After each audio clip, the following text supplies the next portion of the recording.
उद्योगपव सैन्यन्याणपव 88 रुक्मी का सहायता देने के लिए आना, परंतु पांडव और कौरव दोनों पक्षों के द्वारा कोरा उत्तर पाकर लौट जाना।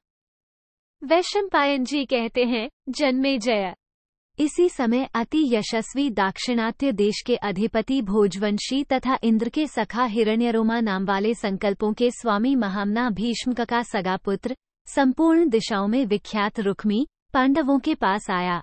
1-2 जिसने गंधमादन निवासी किनपुरुष प्रवर द्रुम का शिष्य होकर चारों पादों से युक्त संपूर्ण धनुर्वेद की शिक्षा प्राप्त की थी। 3 जिस महाबाहु ने गांडीव धनुष के तेज के समान ही तेजस्वी विजय नामक धनुष इंद्रदेवता से प्राप्त किया था। वो दिव्य लक्षणों से संपन्न धनुष शार्ंग धनुष की समानता करता था। 4 द्युलोक में विचरने वाले देवताओं के ये 3 ही धनुष दिव्य माने गए हैं। उनमें से गांडीव धनुष वरुण का, विजय देवराज इंद्र का तथा शार्ंग नामक दिव्य तेजस्वी धनुष भगवान विष्णु का बताया गया है। 5 शत्रसेना को भयभीत करने वाले उस शार्ंग धनुष को भगवान श्री कृष्ण ने धारण किया और खांडव दाह के समय इंद्र कुमार अर्जुन ने साक्षात अग्निदेव से गांडीव धनुष प्राप्त किया था। 6 महातेजस्वी रुक्मी ने द्रुम से विजय नामक धनुष पाया था।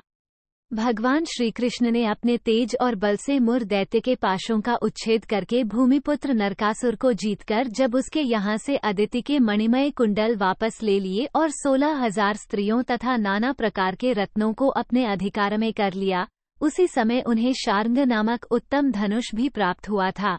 7-8 रुक्मी मेघ की गर्जन के समान भयानक टंकार करने वाले विजय नामक धनुष को पाकर संपूर्ण को भयभीत सा करता हुआ पांडवों के यहाँ आया। 9 यह वही वीर रुक्मी था जो अपने बाहुबल के घमंड में आकर पहले परम बुद्धिमान भगवान श्रीकृष्ण के द्वारा किए गए रुक्मिणी के अपहरण को नहीं सह सका था। 10 वह संपूर्ण शस्त्रधारियों में श्रेष्ठ था।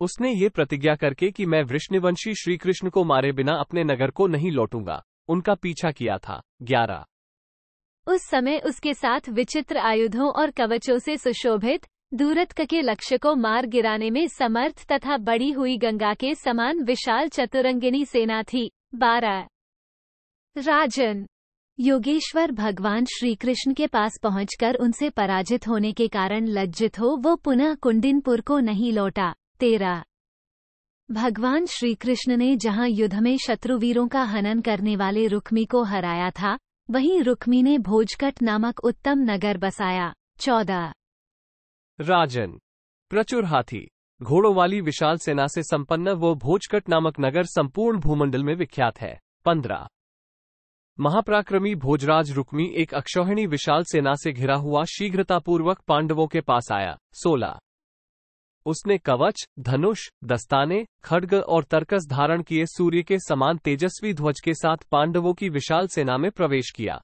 17 वह वसुदेव नंदन भगवान श्री कृष्ण का प्रिय करने की इच्छा से आया था। पांडवों को उसके आगमन की सूचना दी गई, तब राजा युधिष्ठिर ने आगे बढ़कर उसकी अगवानी की और उसका यथायोग्य आदर सत्कार किया। 18 पांडवों ने रुक्मी का विधिपूर्वक आदर सत्कार करके उसकी भूरी प्रशंसा की। रुक्मी ने भी उन सबको प्रेमपूर्वक अपनाकर सैनिकों सहित विश्राम किया। 19 तदनंतर वीरों के बीच में बैठकर उसने कुंती कुमार अर्जुन से कहा, पांडुनंदन, यदि तुम डरे हुए हो तो मैं युद्ध में तुम्हारी सहायता के लिए आ पहुंचा हूँ। मैं इस महायुद्ध में तुम्हारी वो सहायता करूंगा जो तुम्हारे शत्रुओं के लिए असह्य हो उठेगी। 20-21 इसमें मेरे समान पराक्रमी दूसरा कोई पुरुष नहीं है। पांडुकुमार, तुम शत्रुओं का जो भाग मुझे सौंप दोगे, मैं सम्रभूमि में उसका संहार कर डालूंगा। 22 मेरे हिस्से में द्रोणाचार्य, कृपाचार्य तथा वीरवर भीष्म एवं कर्ण ही क्यों न हो, किसी को जीवित नहीं छोड़ूंगा अथवा यहाँ पधारे हुए ये सब राजा चुपचाप खड़े रहें। मैं अकेला ही सम्रभूमि में तुम्हारे सारे शत्रुओं का वध करके तुम्हें पृथ्वी का राज्य अर्पित कर दूंगा। 23 धर्मराज युधिष्ठिर तथा भगवान श्रीकृष्ण के समीप अन्य सब राजाओं के सुनते हुए रुक्मी के ऐसा कहने पर परम बुद्धिमान कुंती पुत्र अर्जुन ने वसुदेव नंदन श्रीकृष्ण और धर्मराज युधिष्ठिर की ओर देखते हुए मित्र भाव से हंसकर कहा। 24-25 वीर, मैं कौरवों के कुल में उत्पन्न हुआ हूँ। विशेषतः महाराज पांडु का पुत्र हूँ। आचार्य द्रोण को अपना गुरु कहता हूँ और स्वयं उनका शिष्य कहलाता हूँ। इसके सिवा साक्षात भगवान श्री कृष्ण हमारे सहायक हैं और मैं अपने हाथ में गांडीव धनुष धारण करता हूँ। ऐसी स्थिति में मैं अपने आप को डरा हुआ कैसे कह सकता हूँ? 26-27 वीरवर। कौरवों की घोषयात्रा के समय जब मैंने महाबली गंधर्वों के साथ युद्ध किया था, उस समय कौन सा मित्र मेरी सहायता के लिए आया था? 28 खांडवन में देवताओं और दानवों से परिपूर्ण भयंकर युद्ध में जब मैं अपने प्रतिपक्षियों के साथ युद्ध कर रहा था, उस समय मेरा कौन सहायक था? 29 जब निवात कवच तथा कालकेय नामक दानवों के साथ छिड़े हुए युद्ध में मैं अकेला ही लड़ रहा था, उस समय मेरी सहायता के लिए कौन आया था? 30 इसी प्रकार विराटनगर में जब कौरवों के साथ होने वाले संग्राम में मैं अकेला ही बहुत से वीरों के साथ युद्ध कर रहा था, उस समय मेरा सहायक कौन था? 31 मैंने युद्ध में सफलता के लिए रुद्र, इंद्र, यम, कुबेर, वरुण, अग्नि, कृपाचार्य, द्रोणाचार्य तथा भगवान श्री कृष्ण की आराधना की है। मैं तेजस्वी, दृढ़ एवं दिव्य गांडीव धनुष धारण करता हूँ। मेरे पास अक्षय बाणों से भरे हुए तरकस मौजूद हैं और दिव्यास्त्रों के ज्ञान से मेरी शक्ति बढ़ी हुई है। नरश्रेष्ठ, फिर मेरे जैसा पुरुष साक्षात वज्रधारी इंद्र के सामने भी मैं डरा हुआ हूँ, ये सुयश का नाश करने वाला वचन कैसे कह सकता है? 32-34 महाबाहो, मैं डरा हुआ नहीं हूं तथा मुझे सहायक की भी आवश्यकता नहीं है।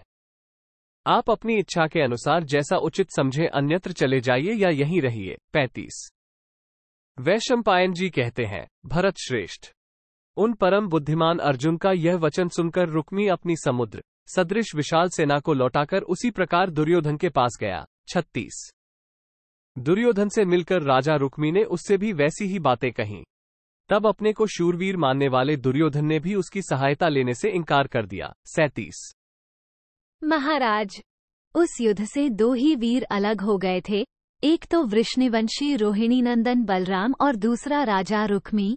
38 बलराम जी के तीर्थयात्रा में और भीष्म का पुत्र रुक्मी के अपने नगर को चले जाने पर पांडवों ने पुनः गुप्त मंत्रणा के लिए बैठक की। 39 भारत, राजाओं से भरी हुई धर्मराज की वह सभा तारों और चंद्रमा से विचित्र शोभा धारण करने वाले आकाश की भांति सुशोभित हुई।